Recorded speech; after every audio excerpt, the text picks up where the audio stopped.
Lavrov yesterday. Have you had a chance to speak to the president about the ideas that were discussed in that meeting? And what did you discuss with the foreign minister this morning? Which from Lavrov? When you spoke to him.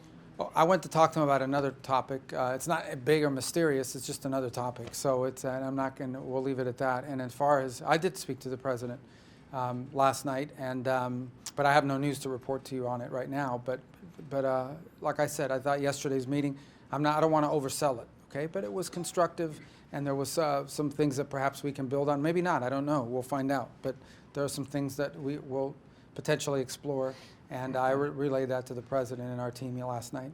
The president says that there's going to be an announcement coming relevant or relating to Russia on Monday. Can you tell us a little bit about what his thinking is based on your conversation last night, where things currently stand? No. I mean, that's what Monday will be about. What about, he did say that there's a new agreement between the U.S. and NATO to get new U.S.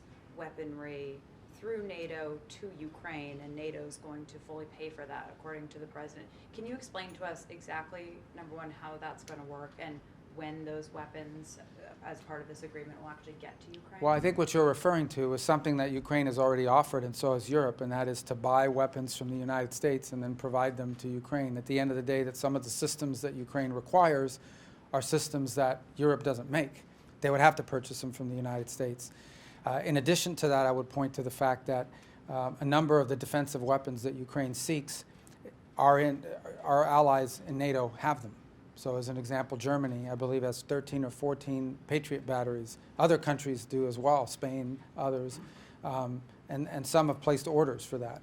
And so we've continued to encourage our NATO allies to provide those weapons, systems, those defensive systems that Ukraine seeks, that they should provide those weapons to Ukraine since they have them in their stocks.